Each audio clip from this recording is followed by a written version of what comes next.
Assalamualaikum warahmatullahi wabarakatuh. Waalaikumsalam warahmatullahi wabarakatuh. Bismillah, alhamdulillah, Allahumma salli ala Sayyidina Muhammad la nabiyya ba'dah. Yang saya muliakan semua para pemirsa TVRI yang hadir untuk sama-sama mendengarkan hikmah kali ini. Puji syukur kita sampaikan kepada Allah dengan ucapan alhamdulillah. Kemudian salawat, salam kita sampaikan pada Nabi kita Muhammad sallallahu alaihi wasallam. Allahumma salli ala Sayyidina Muhammad wa ala ali Sayyidina Muhammad. Bapak Ibu para pemirsa dan rekan-rekan sekalian, bahwasanya berkait dengan puasa, kemudian berpikir, fitrah, kita lihat bahwa berpikir ini adalah kategori amal ibadah yang sangat luar biasa di dalam Islam. Nabi pernah menyampaikan tafakkur sa'ah khairan min ibadati sittina sanah, bahwa berpikir sesaat itu lebih baik daripada ibadah 60 tahun.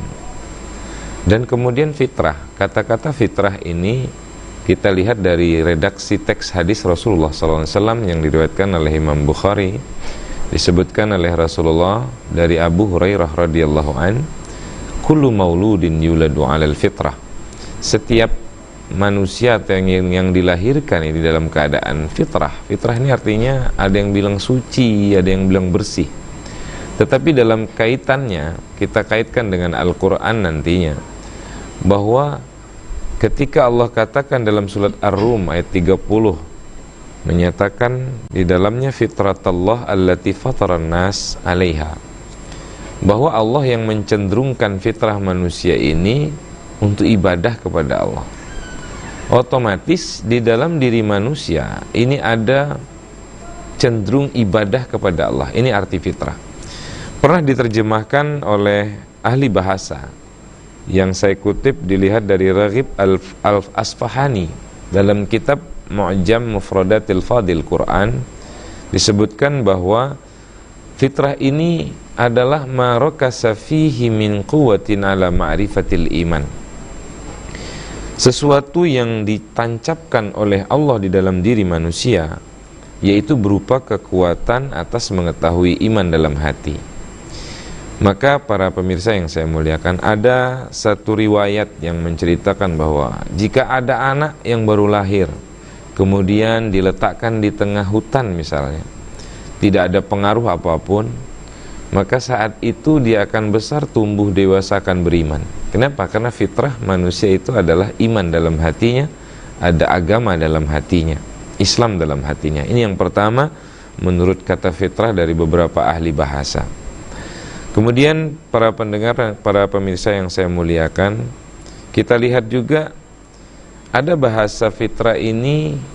Yang kedua adalah diambil dari kata manusia dasarnya. Bahasa manusia dalam Quran adalah al-insan, atau bisa kita ambil dengan bahasa al-unsu atau nisyan.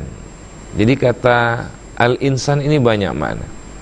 Dalam Al-Quran disebutkan wa ma khalaqtul jinna wal insa illa liya'budun, dan tidaklah aku ciptakan jin dan manusia kecuali hanya untuk ibadah kepada Allah Subhanahu wa taala. Nah, ketika bahasanya al-insan ini bisa bahasa arti lembut, artinya adalah terbuka, kemudian artinya bisa menjadi lupa atau jinak. Ini tergantung dari sisi manusia. Manusia punya sifat lembut dan suka kelembutan. Walaupun ada yang kasar, tapi suka kelembutan. Contoh kali kita lihat ada seorang raja di zaman Bani Israel. Ketika raja itu disebut Fir'aun, yang mengaku Tuhan, sehingga mengejar Nabi Musa alaihissalam sampai di pinggir tepian lautan. Maka saat itu Nabi Musa alaihissalam membelah laut. Nabi Musa diselamatkan oleh Allah. Kemudian Fir'aun bersama bala tentaranya tenggelam di dalam lautan. Saat itu Fir'aun berkata, fitrahnya keluar. Dia katakan, amantu bi Rabbi Musa wa Harun. Aku beriman kepada Tuhan Nabi Musa dan Harun. Di sini nampak kelihatan fitrahnya seorang yang kasar keras, tapi ada kelembutan agama di dalamnya. Nah, ini yang maksud dalam fitrah. Baik, untuk mempersingkat waktu para pemirsa yang saya muliakan, apa kaitannya dengan puasa? Nah, kita lihat puasa, Allah katakan ini ibadah yang sangat luar biasa dalam Islam. Puasa ini ada yang disebut dalam hadis kudusi, as-saumu li fa inni ajzi bih. Puasa itu adalah untukku, kata Allah, dan aku akan membalasnya, dan khusus Allah yang membalasnya. Maka puasa ini juga dikatakan Nabi ibadah yang mengolah diri kita sehingga fitrah kita akan kembali kepada yang sebenarnya. Ada hati kita, ada jiwa keagamaan, ibadah kepada Allah. Hati kita ada kejinakan di hadapan Allah, walaupun diliputi dengan kelupaan, kelemahan, dan lain sebagainya. Nah, kita lihat Nabi pernah berkata, as-saumu nisfus sabar, bahwa puasa itu adalah separuh sabaran. Jadi kalau ada orang yang berkata untuk melatih kesabaran itu hanya dengan berpuasa. Satu, kita ambil hikmah kaitan. Manusia diciptakan dari tanah. Kemudian manusia ini butuh yang sumbernya dari tanah. Ada seseorang yang hidup di asupsi makanan dan minuman, sehingga punya hormon. Dari hormon ini akan muncul namanya syahwat. Dari syahwat dia akan menginginkan pernikahan.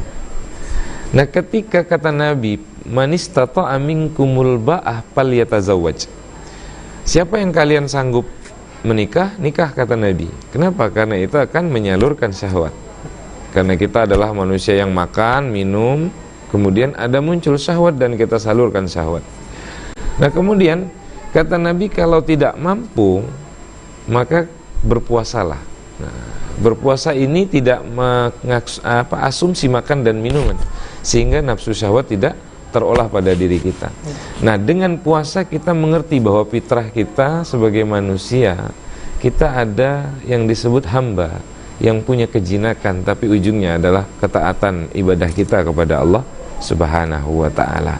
Dan mudah-mudahan ya, dikatakan dalam Al-Quran di surat Al-Baqarah ayat 183, ya ayyuhalladzina amanu kutiba alaikumusiyam kama kutiba alal ladzina min qablikum la'allakum tattaqun. Wajib kita berpuasa, kata Allah, tujuan akhir adalah la'allakum tattaqun. Kalau bahasa saya, la'allakum tattaqun ini adalah littaraji dalam kaidah bahasa Arab ya. Kalau misalnya dari beberapa bahasa tadi, suci ataupun bersih, dan juga keimanan, seperti itu. Apalagi di bulan suci Ramadan ini memang sangat penting sekali kalau misalnya seorang muslim itu harus meningkatkan keimanannya supaya nantinya bisa menuju ke fitrah gitu, Ustadz ya. Lalu seperti apa, Ustadz, upaya yang dilakukan supaya kita benar-benar nantinya bisa berpikir fitrah dan juga bisa kembali kepada kesucian dan memanfaatkan momentum bulan suci Ramadan ini untuk meningkatkan berbagai hal yang bisa meningkatkan keimanan kita, Ustaz. Ya, baik. Munculnya pemikiran fitrah kita ini karena kita olah diri kita. Ya, maka ada bahasanya kita berjihad untuk mengolah diri. Nabi pernah menyampaikan setelah perang ini ada yang perang lebih besar lagi, kata Nabi, yaitu perang melawan hawa nafsu, yaitu berpuasa. Dan Allah jadikan puasa ini sebagai hisnan, benteng. Benteng untuk apa? Benteng untuk setan masuk dalam godaan kita melalui syahwat, nafsu. Jadi godaan kita ini banyak, Mas Ahmad. Ada godaan dari setan, ada godaan dari nafsu.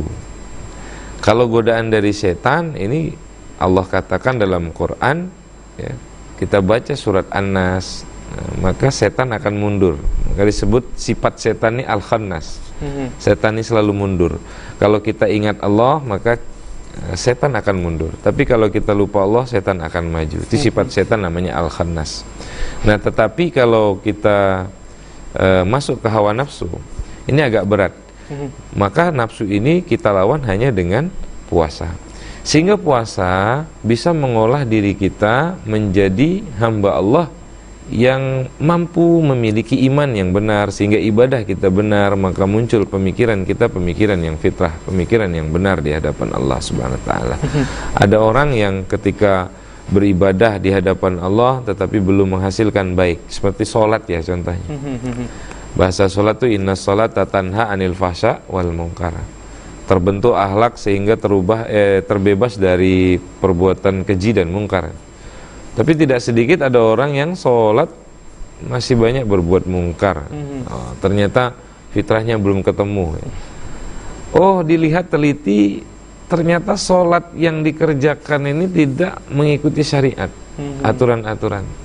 Berikut dengan puasa, maka dikaitkan dengan puasa, baik ibadah sholat di hadapan Allah, puasa, kita ikuti aturan-aturan. Apa aturan yang terpenting? Satu, ada yang namanya ibadah itu syarat. Syarat kita siapkan sebelum ibadah. Nah kemudian setelah syarat, kita harus masuk ke dalam rukun. Saat dalam ibadah, kita harus penuhi rukunnya. Kalau rukun ibadah ini kita jalani, maka ibadah itu sah. Contoh, puasa ini membentengi nafsu kita dari godaan setan, sehingga hati kita bisa menemui fitrah kita. Tetapi puasa ini, ketika kita tidak mengikuti rukunnya, maka puasanya tidak sah. Bagaimana mendapatkan hasil, sementara sah saja tidak? Nah, minimal kata dari satu mazhab ya Mas Ahmad, dari satu mazhab ada Imam Syafi'i salah satunya, menyatakan puasa ini rukunnya dua. Satu, rukunnya niat pada malam hari, karena gini golongan puasa wajib.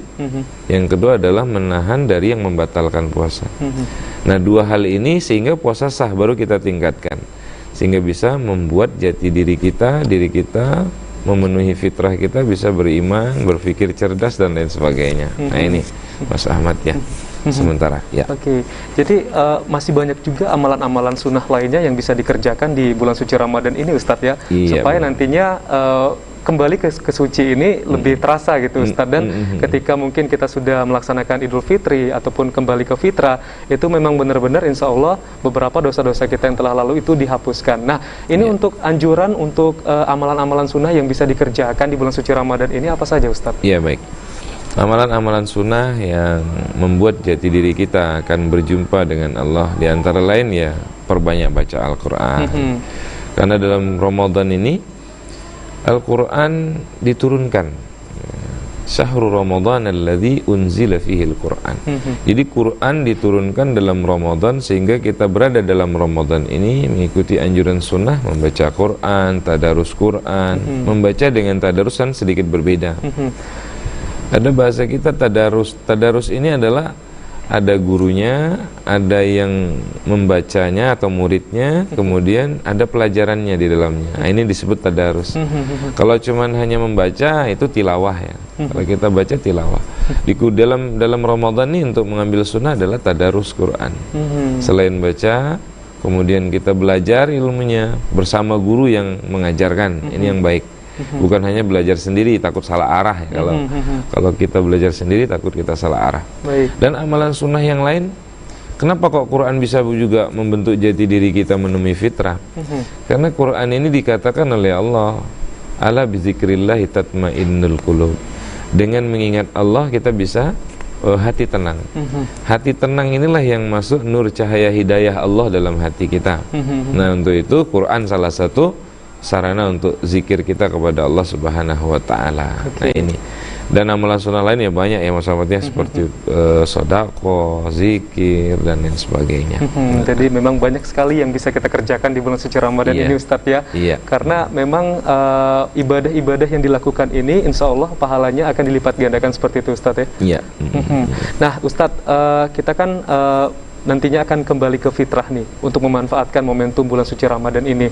Lalu mungkin ada kebiasaan-kebiasaan apa nih yang harus dihindari Ustadz, supaya nantinya kita tuh tetap berpikir fitrah, tetap fokus pada satu tujuan untuk memanfaatkan momentum bulan suci Ramadan ini, terutama untuk milenial juga nih Ustadz. Seperti apa Ustadz? Baik. Jadi saya buka-buka dalam kitab, salah satu kitabnya adalah kitab Ihya Ulumuddin karangan Imam Al-Ghazali, di jilid pertama itu. Maka disebutkan dalam Ramadan ya ada puasa, dan puasa juga bisa membentuk jati diri kita lebih baik. Ada 3 tingkatan ya. Tingkatan pertama ya tadi puasanya orang awam. Puasa orang awam ini puasanya orang yang hanya menjaga dari yang batalin puasa. Kemudian yang kedua puasanya orang yang khusus. Puasa orang yang khusus ini adalah puasanya orang yang menghindari dari dosa dari seluruh anggota tubuh. Ini yang penting bagi kaum milenial juga ya. Mulai dari mata, telinga, mulut, hidung, kemaluan, perut, tangan dan kaki. Ini harus kita jaga dari dosa. Bahasa puasa ini artinya imsak. Imsak ini menahan. Bukan berarti kita dari keluar rumah kita tutup pakai kain hitam, mata bukan seperti itu ya. Tetapi kita ketika terlihat itu tidak timbul rasa dosa, hanya terlihat.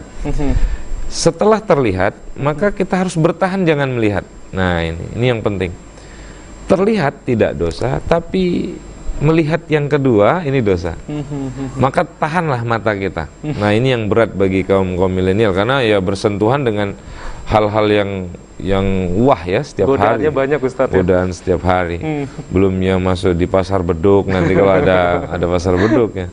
Kemudian ada satu kemakruhan dalam puasa, mencari syahwat yang dibolehkan, baik dari pendengaran, kemudian penciuman, kemudian penglihatan.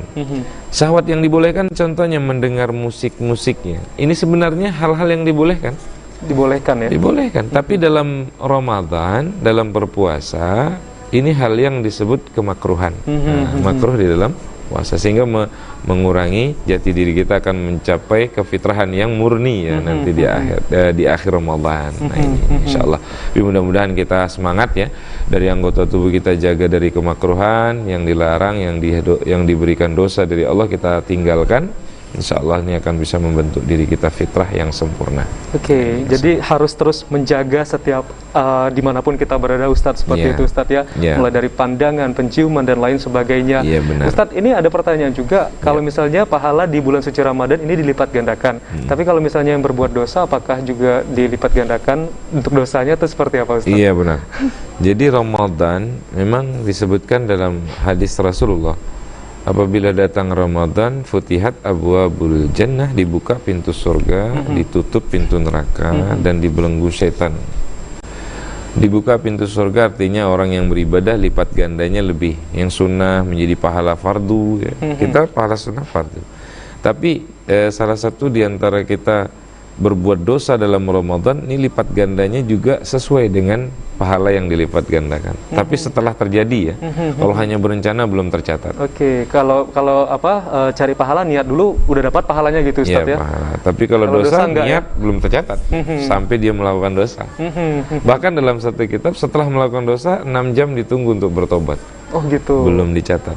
Kalau dia bertobat langsung dihapus dosanya. Nah ini tipsnya supaya 6 jam kita bertobat ini, tobatnya seperti apa Ustadz? Taubatan nasuha. Taubatan nasuha ini memang janji dia tidak akan mengulangi perbuatan ini selama seumur hidup. Nah ini yang paling sulit bagi kita. Kadang-kadang orang taubat hari ini besok ngulang lagi. Nah, ini taubat sambal bahasa gitu ya. Taubat sambal ya. Taubat yang sempurna itu adalah taubat saat itu tidak mengulang seumur hidupnya. Nah itu masalah. Nah Ustadz, ini kan terkadang kita tidak ingin melakukan suatu dosa ataupun kejahatan gitu Ustadz ya. Tapi kita terkadang terpengaruh dengan pengaruh orang lain Ustadz. Nah bagaimana mengantisipasinya Ustadz supaya kita tetap bisa berjalan di jalan yang lurus dan tidak terpengaruh dengan berbagai godaan-godaan di sekitar kita Ustadz? Ya itu, jadi kita memang harus ada riyadhah, latihan ya. Dalam bahasa Imam Syafi'i, Imam Ghazali, itu ada latihan, kuatkan diri kita di tengah keramaian. Baik. Dan ingatkan diri kita bahwa kita di tengah kemaksiatan kita mampu untuk menghindari, ini pahalanya lebih besar daripada orang yang bersembunyi menghindari maksiat. Baik, luar biasa. Dan semoga apapun yang nanti yang sudah kita bicarakan pada hari ini, pencerahan yang sudah Ustadz sampaikan, ini bisa diimplementasikan untuk seluruh masyarakat, terutama pemirsa setia TVRI Jambi. Dan mungkin Ustadz harapan kedepannya supaya masyarakat bisa mengkorelasikan antara puasa dan juga berpikir fitrah ini seperti apa Ustadz? Baik, para pemirsa yang saya hormati, kita berpuasa tujuan akhir kita adalah bertakwa kepada Allah Subhanahu wa taala.